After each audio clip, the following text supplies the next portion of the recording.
નમસ્કાર. આપ સૌની મહેનત, શુભકામનાઓ અને લાગણીના કારણે અખિલ ભારતીય કોંગ્રેસ કમિટીનું અધિવેશન જે વર્ષો પછી આપણા ગુજરાતમાં મળ્યું તે સંપૂર્ણ સફળ રહ્યું, નિર્વિઘ્ને પાર પડ્યું. આનો યશ આપણા કોંગ્રેસ પરિવારના આપના જેવા અનેક કાર્યકર્તા મિત્રો અને આગેવાનો છે એમને જાય છે. રાત કે દિવસ જોયા વગર સેંકડો આપણા પરિવારના કાર્યકર્તાઓએ જાણે ઘરમાં પ્રસંગ હોય એવા ભાવ સાથે કોઈ પણ જાતના અહંકાર, પ્રોટોકોલની ચિંતા વગર અથાગ પ્રયત્નો કર્યા છે.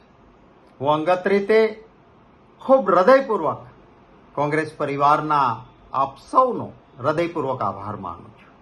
મારા માટે ગૌરવની વાત છે કે જે પક્ષનો હું સૈનિક એક કાર્યકર્તા છું એ પક્ષમાં નિષ્ઠાવાન, પ્રમાણિક અનેક કાર્યકર્તા મિત્રોની એક મોટી ફોજ છે અને જ્યારે જરૂર પડે, પ્રસંગ આવે ત્યારે એ ખાનદાનીપૂર્વક કામ કરે છે એ વાતની આ પ્રતીતિ છે. દેશના ખૂણે ખૂણેથી આવેલા તમામ આપણા મહેમાનોએ મને ફોન કરીને કહ્યું છે કે તમે રેલવે સ્ટેશન, એરપોર્ટ, હોટેલ, સભાના સ્થળે, જમવાના સ્થળે કોંગ્રેસ પરિવારના જે સભ્યોને કામ સોંપ્યું હતું એ તમામે ખૂબ દિલ, ભાવ અને લાગણીથી અમારી મહેમાનગતિ કરી છે. મારા માટે ખૂબ ગૌરવ છે કે મારા પરિવારના, ગુજરાત કોંગ્રેસ પરિવારના સભ્યો પોતાની જવાબદારી કેવી મક્કમતાથી નિભાવે છે કે દેશભરના લોકોએ આપણી પ્રશંસા કરી છે. આપણી આવી જ એકતા, આપણો આવો જ પ્રેમ હંમેશા ટકી રહે એ જરૂરી છે. લોકસેવાના કામમાં કાર્યરત રહીએ.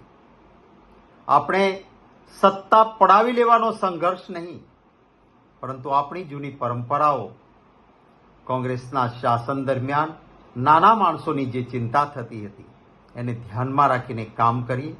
ગુજરાતના લોકોના આશીર્વાદ મળે તો સત્તામાં આવીને અહંકાર નહીં, સેવાની સાધના કરીએ, નાનામાં નાના વ્યક્તિની ચિંતા કરીએ અને ગુજરાતની મહાત્મા ગાંધી અને સરદાર વલ્લભભાઈ પટેલની આ જન્મભૂમિની કોંગ્રેસની જે આપણી વિચારધારા છે એને ફરી પુનઃસ્થાપિત સત્તામાં રહીને કામની, સેવાની બાબતમાં કરી બતાવીએ.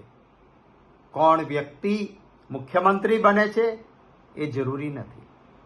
કોઈ પણ બેસશે, આપણી વિચારધારાનો આપણો બેઠો હશે, એ સેવાની સાધના કરશે અને એના માટે આપણે સૌ એક બનીને પ્રયત્ન, જે રીતે એઆઈસીસીનું અધિવેશન સફળ બનાવવામાં કર્યો એવો જ પ્રયત્ન કરતા રહીશું. ક્યાંય કોઈ કાર્યકર્તા મિત્રોને, કોઈ આગેવાનોને નાની મોટી તકલીફ પડી હોય, કોઈ જગ્યાએ એમનું ક્યાંય માન સન્માન ન જળવાયું હોય તો હું હૃદયપૂર્વક દિલગીરી વ્યક્ત કરું છું. મોટું મન રાખજો, ભૂલી જજો એને. પરિવારના છીએ, સાથે મળીને કામ કરીશું. ખૂબ ખૂબ આપ સૌનો આભાર. જય હિન્દ, જય જય ગરવી ગુજરાત, જય કોંગ્રેસ.